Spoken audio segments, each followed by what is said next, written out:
D'abord, théâtre, un art de construction. Ma grand-mère était conteuse et sorcière, c'était la même chose dans sa tradition. Gestes qui fondent l'autre en révélant l'être à soi par effet miroir.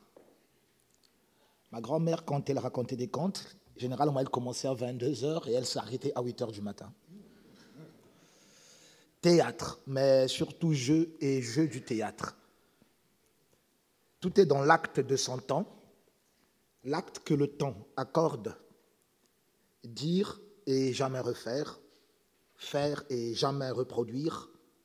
Comme disait René Char, l'acte est toujours vierge, même répété.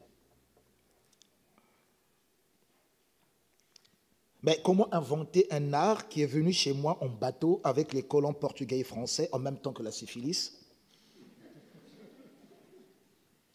Comment continuer un geste déjà accompli dans une langue, une forme, on dirait, achevée, avec des techniques bien définies déjà? Comment le théâtre peut-il être sans emprunt dans un corps africain, sans qu'il se distingue de nous? La réponse est chercher un endroit qui vienne de soi, un endroit à soi. C'est trouver ce qui en soi fait théâtre. Oui, mais lequel? Celui qui est venu en bateau ou le tout dernier pseudo contemporain qui est arrivé en avion cargo ensemble avec la guerre civile? Faire le soi et se dévêtir de toutes les influences, partir de soi et se nourrir de toutes les influences culturelles, traditionnelles, les contes de ma grand-mère, les émissions de coupé-décalé. Le seul problème, c'est d'éviter d'être piégé dans le rêve de quelqu'un d'autre. Et le vrai problème du théâtre africain, c'est d'éviter d'être piégé dans un autre théâtre. Pour faire du théâtre en Afrique, il faut boxer la situation. La boxer, aller-retour, la boxer. Pratiquer l'acte à travers une corde qui ne soit pas sienne au départ, comme la langue n'est pas toujours aisée. Alors, il faut boxer cette langue. Et c'est là où commence la première boxe. Boxer la langue de l'autre pour y inscrire sa marque. Par le jeu. Par le jeu. Boxer la langue de l'autre. Et non retirer la langue de l'autre de son théâtre. Mais la boxer par un jeu qui ne soit pas de cette langue. Le développement des théâtres d'Afrique comme forme d'expression dramatique, c'est d'abord une question de dépasser le carcan des étiquettes. Dépasser les a priori, dus à toutes les formes d'exotisme, dribbler les attendus, prendre des sentiers pas battus du tout, lutter contre toute forme d'injonction dramaturgique, même des théâtres bien pensants. Ne jamais emprunter une expression, casser toujours le moule après la construction, effacer les traces, éviter la fixation des idées, utiliser la politique des édifices brûlés, c'est-à-dire dépasser le passé raconté qui disait le théâtre africain. Tout ce qui est édifice qui identifie la réalité ou la rationalité d'un théâtre africain, le brûler complètement. Sinon, on arrive à un développement de théâtre quand on est africain. C'est de la fight, c'est de la bataille. C'est du kung-fu. Boxer la situation. Puis dépasser l'influence de la langue dans le corps activant. Ça, c'est très important. Réinventer une forme de francophonie qui ne soit que le rythme de sa propre respiration. Fabriquer sa propre francophonie dans son théâtre. Puis faire à ce que les autres, c'est-à-dire ceux qui sont en face, le public donc, et c'est là où c'est beaucoup plus compliqué, s'y retrouvent. C'est là où naît l'éternelle difficulté des théâtres d'Afrique. Je dirais des formes d'expression à dramaturgie variée des Afriques. Cette chose, le théâtre, fait de nous, corps des Afriques, sur les scènes dramatiques, des monstres de Frankenstein. Assemblage d'univers, bâtard de forme, iconoclaste à souhait, voyou va nu-pied des scènes alternatives. Raison des hybridations des sens. Et ça, c'est encore une fight. La bataille, La troisième dure réalité qui nous met en position de jouer des Afriques en une Afrique qu'on te flanque à la gueule comme une tarte. Ça, c'est une chose qui est très, très difficilement rentrable dans un festival européen, dans un festival en Amérique, dans un festival en Asie, dans une salle de théâtre, dans une CDN. Une chose très, très, très difficilement rentrable. Cette bâtardise-là, que moi j'adore très, très bien. Et la politique s'en mêle. D'abord parce que le théâtre,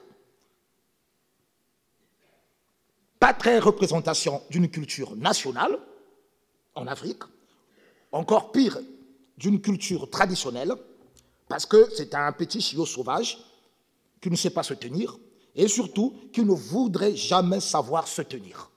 C'est un petit chiot sauvage. Hier, il était à la table des seigneurs, il a bien mangé. Le lendemain, il va se retrouver dans la poubelle, pas de problème, il adore aussi. Après, il se retrouve à la grande place du village, il adore aussi, pas de problème. Tu le mets dans un moule, ça ne marche plus. Tu le poses quelque part, ça ne marche plus. Tu l'identifies, il meurt. Et quand il est dans le corps d'un Africain, c'est encore beaucoup plus pire.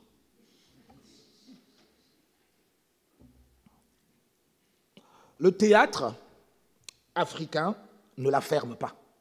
Même quand il ne réussit pas, il ne la ferme pas. Et c'est peut-être là sa plus grande réussite. Parce qu'il ne la ferme jamais. Quatrième round.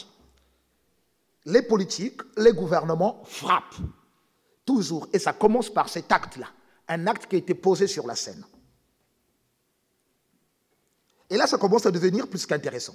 Par exemple, j'ai créé un festival international de théâtre à Brazzaville, Manchina-sur-Seine, en 2003. Et en 12 ans de festival, je vais vous dire ce qui s'est passé. De ce que c'est que le gouvernement frappe. Ta gueule, voilà ce qui s'est passé. Ferme donc ta putain de gueule, voilà ce qui s'est passé. Tu vas la fermer, oui, voilà ce qui s'est passé. Putain, mais tu la fermes, voilà ce qui s'est passé. T'entends un peu contre te cause, voilà ce qui s'est passé. Si vous voyez un comédien, bouffez-lui les couilles, voilà ce qui s'est passé. On a passé 10 ans à s'engueuler avec le centre culturel français. Voilà ce qui s'est passé. Théâtre, c'est quoi ce théâtre? Vos petites grimaces que vous faites là, oui. Et vous voulez qu'on vous donne de l'argent. Hein? Mais vraiment, vous nous prenez pour des blancs. Hein? Voilà ce qui s'est passé. Mais M. Nyonguna, on ne peut pas financer votre festival. C'est de l'importation, tous ces théâtres contemporains que vous nous emmenez ici. Et l'importation est un mal pour notre pays et pour l'ensemble du continent africain. Voilà pourquoi moi, ministre de la Culture, Jean-Claude Ngakoso, lutte contre vous, M. Nyonguna. Voilà ce qui s'est passé. Et l'autre qui me dit dans son bureau, pendez-le. Voilà ce qui s'est passé. Monsieur l'ambassadeur de France a quitté la salle dès les 10 premières minutes du spectacle, parce que j'étais en train de jouer le socle des vertiges, où au début, quand je dis tout avait mal commencé, quand un civilisateur nommé Pierre Savonnin des Brazza, alors là, l'ambassadeur s'est levé. Et le lendemain, j'ai eu convocation, et pour l'édition qui venait après de mon festival, on m'a refusé la subvention. Pourquoi? Parce que monsieur l'ambassadeur avait quitté la salle dès les 10 premières minutes du spectacle. Voilà ce qui s'est passé. On ne peut pas financer 2 festivals dans un même pays la même année. Voilà ce qui s'est passé. Dido et Abdon jouent le jeu des Français. Voilà ce qui s'est passé. Jeune homme, je vous conseille de changer de boulot. Voilà ce qui s'est passé.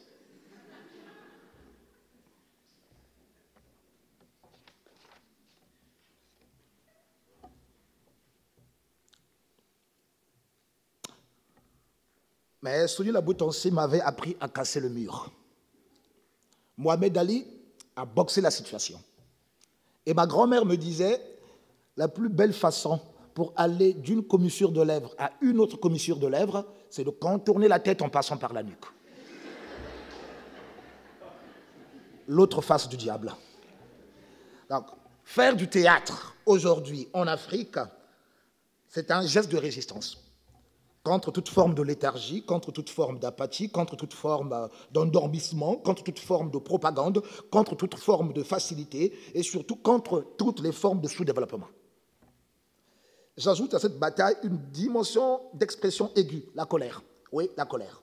Il faut rester en colère, il faut écrire en colère, il faut écrire debout. Pour écrire du théâtre en Afrique, il faut écrire debout. C'est une expression qui m'est très chère parce qu'elle me vient d'un ami dramaturge qui nous a quittés. Il était du Niger, Alfred Ogbe, qui disait, je donnais, il faut écrire debout, parce que moi je disais, il faut jouer debout. Il me dit, oui, il faut écrire debout.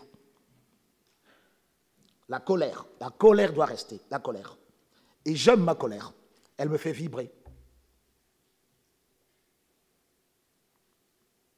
Et il ne faut jamais être d'accord. Jamais être d'accord. Sinon, on sera piégé dans le rêve de quelqu'un d'autre. Jamais de complaisance dans cette lutte. Les guerres se succèdent, mais l'âme du guerrier reste invincible. Tupac.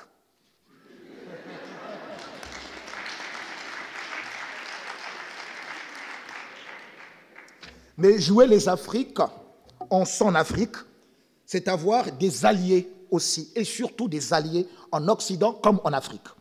C'est une guerre qu'on ne peut gagner qu'en attaquant de différents fronts. Ouvrir plus de fronts possibles et changer tous les 2 jours la stratégie de bataille propre à chaque front. C'est la guerre. C'est la guerre. C'est la guerre. Il faut boxer, boxer, boxer la situation. Ils sont des millions, et nous, c'est-à-dire moi et mes alliés, on n'est que 3. Eux, ils sont des millions et des millions. Alors, on les encercle. On les encercle. On les encercle. Rien ne dépassera la taille de l'engagement que toi, comédien des Afriques, tu porteras quand tu te planteras sur le plateau comme un baobab. Yes, nous ne parlons pas que des hommes du théâtre, nous parlons bien sûr du théâtre des hommes.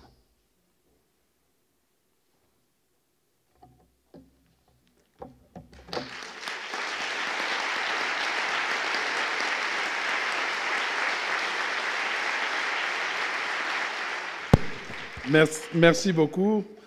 J'avais tenu à cette variété dans la création, puisqu'on a brassé à la fois aussi bien les disciplines littéraires, philosophiques, historiques, mais aussi les créations, que ce soit la dramaturgie, le théâtre et l'histoire même en filigrane. Vous avez vu que même dans la création, les écrivains africains sont toujours en train de revisiter l'histoire. C'est peut-être ça aussi la force de cette littérature africaine, c'est qu'en arrière-plan, il y a une certaine reddition de comptes, même si c'est dit avec un certain enthousiasme, mais ce n'est pas forcément une voix de la rancœur. Moi, je pense que c'est le désir d'inscrire dans la littérature africaine ou même dans la littérature française cette trace qui n'est pas forcément soulignée.